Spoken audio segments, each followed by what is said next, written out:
સુરતના હજીરા ખાતે આવેલી આર્સેલરમિત્તલ નિપ્પોન સ્ટીલ ખાતે કર્મચારીઓ હડતાળ પર ઉતર્યા હતા અને કારમાં તોડફોડ કરતા પોલીસ કાફલો ગોઠવી દેવાયો હતો.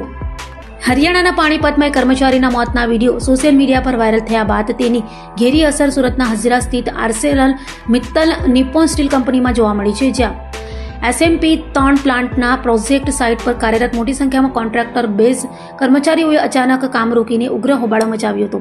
પાણીપતની ઘટનાના આક્રોશ વચ્ચે હજીરાના પ્લાન્ટમાં પણ કર્મચારીઓએ એકઠા થઈ હડતાલનું સત્ર ઉગામ્યું છે અને પોતાના પડતર પ્રશ્નો તેમજ પગાર વધારા જેવી વિવિધ માંગણીઓ સાથે વિરોધ પ્રદર્શન તેજ કર્યું છે. શ્રમિકો દ્વારા કારમાં તોડફોડ કરવામાં આવી છે. આ સ્થિતિને ધ્યાને લઈને હાલ ચાપતો પોલીસ બંદોબસ્ત ગોઠવી દેવામાં આવ્યો છે.